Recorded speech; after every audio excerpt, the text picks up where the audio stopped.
Serie B-Win. Tutti i colori della passione.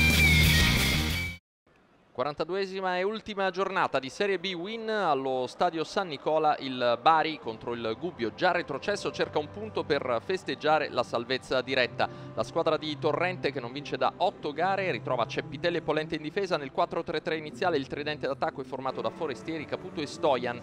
Tra gli umbri ben 7 le assenze. Apolloni presenta un 4-3-1-2 con Guzman alle spalle del tandem Graffieri-Ciofani. Arbitra Merchiori di Ferrara. Bari pericoloso al minuto 20 con l'iniziativa di Stojan, ci prova dai 25 metri con il destro, la risposta di Farabbi, oggi in campo al posto di Donnarumma, il pallone in fallo laterale. Al minuto 23 poi il tentativo di Polenta direttamente sul calcio di punizione, mancino a giro, il pallone non scende abbastanza però e si perde sopra la traversa. Al 27esimo il Bari passa in vantaggio sugli sviluppi di un calcio d'angolo, è liberissimo di colpire all'interno dei 16 metri Clayton Dos Santos.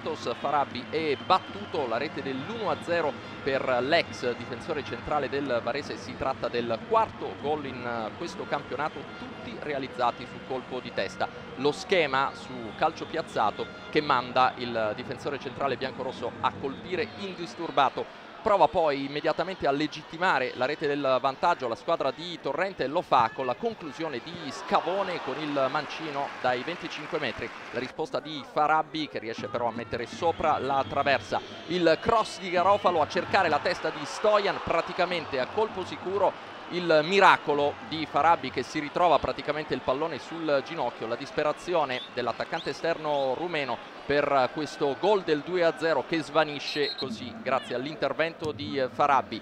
Poi è Forestieri che ci prova col destro, Ciofani a sporcare la conclusione e ancora una volta Adrian Stojan solo davanti a Farabbi. Non è serata per lui, pallone che non inquadra il bersaglio grosso, ma poco prima dell'intervallo il Bari ha la grossa opportunità per trovare il 2-0 su calcio di rigore. L'intervento di Bartolucci che affossa Scavone, non ha dubbi Merchiori di Ferrara, indica il dischetto dagli 11 metri, si presenta De Falco, la respinta di Farabbi, il tapin vincente di Ciccio Caputo, l'ottavo gol per il capitano biancorosso che non segnava dal 4 febbraio. Per il Bari si tratta del secondo rigore di fila sbagliato su 4 complessivamente tirati in questo campionato. La trasformazione di Caputo, bravo a seguire la traiettoria del pallone dopo il rigore respinto dal portiere del Gubbio. Nella ripresa non cambia molto il copione della gara, Bari che sfrutta le occasioni in contropiede come al minuto 2 quando Caputo viene chiuso in calcio d'angolo